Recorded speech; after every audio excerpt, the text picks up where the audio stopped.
welcome students स' दिनै सोंथि 7.1 नि कुइसनफोरखौ जोङो सल्भ खालामगोन बेयाव कुइसन नाम्बार 1 आव जोंनो मा होनाय दं गाहायाव होनाय जरा बिन्दोफोरनि गेजेरनि जानथायखौ दिहुनना बुंदों स' बेयाव जोंनो बिन्दो मोननै होनाय दं बेनि जानथायखौ जों दिहुननांगोन एन्सार 1 नाम्बार एन्साराव 1 आव जोंनो मा होनाय दं 2 बा हमबाय जोङो लेट p 2 3 आरो q आरो q तारमाने बे मोननै बिन्दोआ 4 आरो 1 दा बिसोर मोननैनि गेजेरनि जानथायखौ जों दिहुननांगौ स' जानथायनि फर्मुलाया जाबाय जोंहा मा जों मिथिगौ उइनो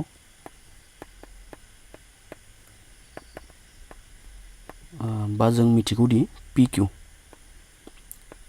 इजिकल्स टु फर्मुलाया जाबाय जोंहा मा x2 minus x1 whole square plus y2 minus y1 whole square स' बे फर्मुलायाव फज'ना होबानो जाबाय दा बे x1 आरो x2 फोरा बबेयो ओमफ्राय pq जों बेयाव मा हमदों pq हमदोंथ' p आ p माने p आ x1 y1 आरो जिथु q दं q आ जाबाय x2 y2 अब्ला बेयाव जोंनो मा दं नै p नैबे x1 y1 आरो नैबे q निया x2 y2 बेयाव बियो x1 नैयो y1 बियो x2 नैबे y2 बेयाव x1 इजिकल्स टु 2 आरो y1 इजिकल्स टु 3 ओमफ्राय x2 इजिकल्स to 4 y2 equals two 1 दा बेखौ जोङो बे फर्मुलायाव डाइरेक्ट फज'ना होदो and therefore pq equals to root over x नि मानखौ फज'ना होदो x आरो y नि मानखौ x2 माने मा 2 माइनास x1 माने बेसेबां x2 आ सरि 4 x2 आ नैबे x2 आ 4 आरो x1 आ 2 4 माइनास 2 स' बेखौ लिरनोसै जोङो 4 minus 2 whole square plus y2 minus y1 फर्मुलाया मा y2 माइनास y1 y2 आ नैबेयाव 1 आरो minus 3 1 minus 3 whole square equals to 4 minus 2 2 square तारमाने 4 आरो ओजोंहाय 1 माइनास 3 माने माइनास 2 स्क्वायर बानायबा 4 जायो स' बेखौ जों डाइरेक्ट फज'नोसै 4 प्लास 4 माने इजिकल्स टु रुट 8 माने जों लिरनो हायो बेखौ root 2 square into 2 square into 2 बे 2 स्क्वायरनि स्क्वायरजों 2 जों दानजाबाय रुट 2 स्क्वायर इन्टु रुट 2 होननानै बेखौ जों बिदि सेफायनो हायो स' बेखौ जों लास्टआव लिरनो हायो रुट 2 स्क्वायरनि बेयो नैबेयाव 2 स्क्वायरजों रुटजों दानजाबाय स्क्वायरजों रुटजों दानजाबाय होमबा थालांबाय बेसेबां 2 आरो ओजोंहाय रुट 2 दाउनो एन्सारा बेसेबां बिनि 2 रुट 2 स' बे जाबाय जोङो मा 2 रुट 2 बे जाबाय 1 नाम्बारा नेक्स्ट 2 नाम्बारखौ बनायनोसै दे 2 नाम्बाराव दङ जोंहा माइनास 5 7 आरो माइनास 1 3 स' माइनास 5 7 आरो माइनास 1 3 होनाय दं दा बेयाव लेट p आ मा माइनास 5 7 आरो q आ जाबाय जोंहा माइनास 1 3 बिसोर मोननै स' देयरफर फर्मुलाखौ जों लिरनो हायो लिरबा खनसे नङाबा x आरो x1 x2 लिरना लानो हायो देयरफर x1 इजिकल्स टु माइनास 5 आरो y1 इजिकल्स टु 7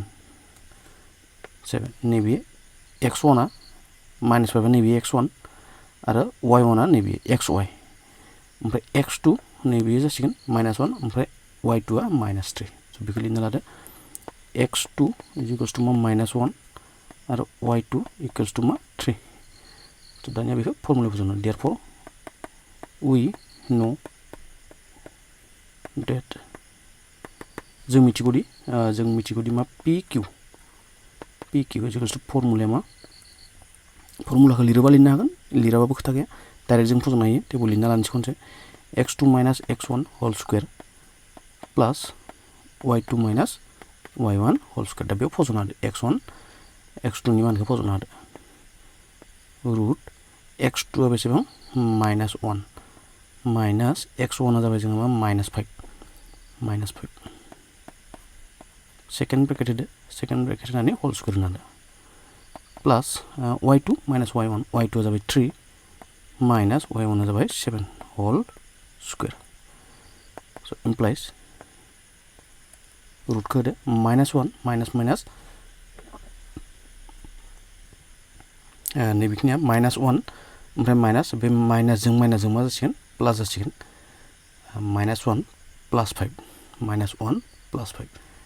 so -1 प्लास 5 तारमाने बेसेबां जासिगोन 4 स्क्वायर प्लास 3 minus 7 बेबो जासिगोन 4 minus 4 7 minus 4 होल स्क्वायर जासिगोन दा बे जासिगोन 16 प्लास 16 प्लास 16 माने रुट 32 32 को जों ओरै बानायो 16 रुट 16 माने 4 स्क्वायर माने 16 into 2 तारमाने 32 बेखौ जोङो एडि हिसाब होबाय 32 खौ दा बेयाव 4 स्क्वायर नि 4 आ बायजोआव मोनसे फैसिगोन ओमफ्राय रुट 2 आ सिङाव थालांसिगोन 4 रुट 2 स' बेनि एन्सारा जाबाय जोंहा मा 4 route 2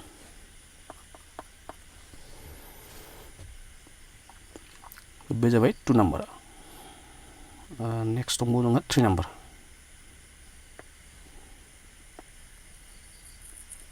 so next 3 number 3 number जों मादानि 3 number आव होना दं 3 number आव हमना ला p आ जाबाय a b आरो q आ जाबाय -a -b so बिनि जानथायखौ जों दिहुननांगोन दा therefore pq is equals to मा जागोन root over x2 minus x1 whole square plus y2 minus y1 whole square बेयाव x1 y1 आं लिरबाय थायासै सब जों बेखौ x1 आबो बे जागोन नैबे x1 नैबे b आ जाबाय जोंहा मा y1 नैबेयाव q आव बे x2 नैबे y2 so बे y2 नैबे x2 नैबे x1 a ओमफ्राय b आ जाबाय जोंहा मा y1 दा बेखौ जों फर्मुलायाव डाइरेक्ट फज'ना होनसै implies